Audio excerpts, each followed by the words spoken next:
প্রতি বছরের মতো সামার ভ্যাকেশনে এবারেও আমরা ট্যুর প্ল্যান করেছিলাম নর্থ বেঙ্গলের কিছু অফবিট প্লেস এবং তার সাথে দার্জিলিং।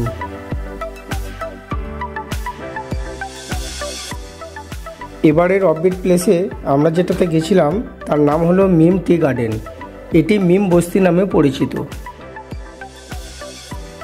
এই মিম বস্তি বা মিম টি গার্ডেনে কীভাবে যাবেন, কোথায় থাকবেন, তার সমস্ত তথ্য আমি আমার এই ভিডিওতে শেয়ার করছি।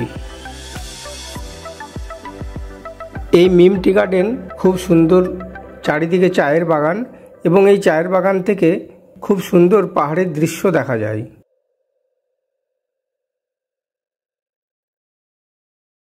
মিম টি গার্ডেন নামটি শুনেই বুঝতে পারছো যে এখানে বেশ চায়ের বাগান থাকবে। সত্যিই তাই, এখানে প্রত্যেকটি হোমস্টের কাছাকাছি চায়ের বাগান রয়েছে। মিম টি গার্ডেনের ডিস্টেন্স দার্জিলিং থেকে মাত্র 20 কিলোমিটার।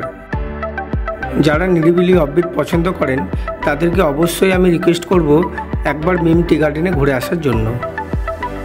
মিম টি গার্ডেনে বেশ কিছু হোমস্টে রয়েছে, তবে আমরা যে হোমস্টেতে ছিলাম তার নাম হলো কেসি হোমস্টে। প্রত্যেকটি হোমস্টের কাছেই রয়েছে সুন্দর সুন্দর চায়ের বাগান।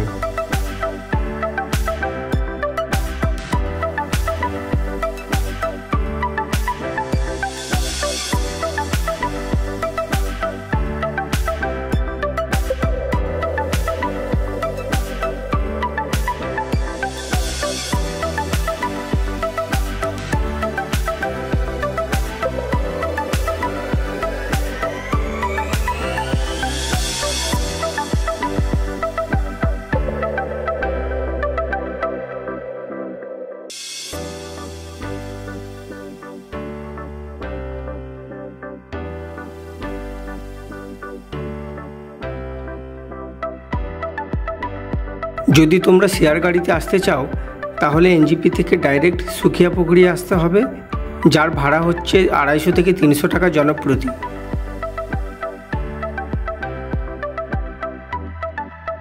সুখিয়া পুকুরি থেকে মিম টি গার্ডেনের দূরত্ব মাত্র 7 কিলোমিটার, তবে এখানে শেয়ার গাড়ি পাওয়া যায় না। পিক সিজনে এই 7 কিলোমিটার আসতেই ভাড়া লেগে যাবে 700 থেকে 800 টাকা।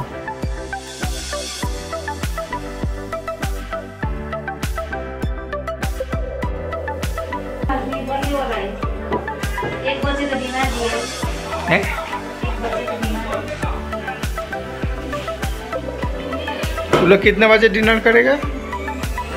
अभी तो खाया हुआ है, अभी करेगा, टाइम लगेगा। उषा प्लेट लाइए उसकी, क्या रोटी पर केला है?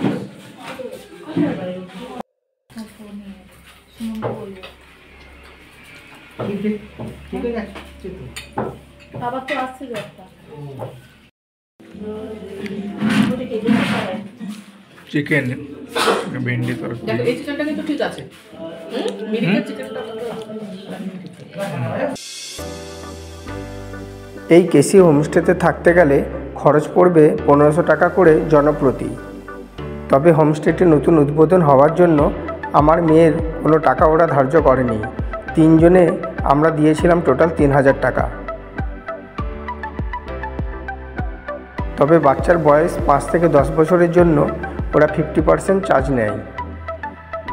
এই কেসি হোমস্টে থেকে ওয়াকিং ডিস্টেন্সে রয়েছে সুন্দর একটি চায়ের ফ্যাক্টরি। ফেব্রুয়ারি এবং মার্চ মাসে কাঞ্চনজঙ্ঘার সুন্দর ভিউ দেখতে পাওয়া যায়।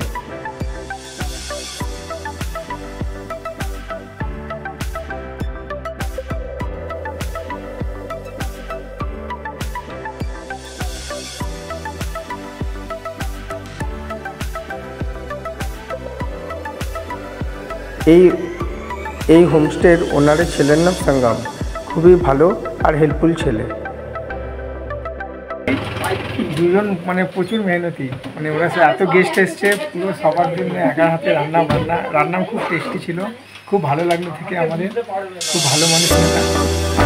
আপনাদেরকে বলবো এখানে আসতে থাকার জন্য, ভালো হোমস্টে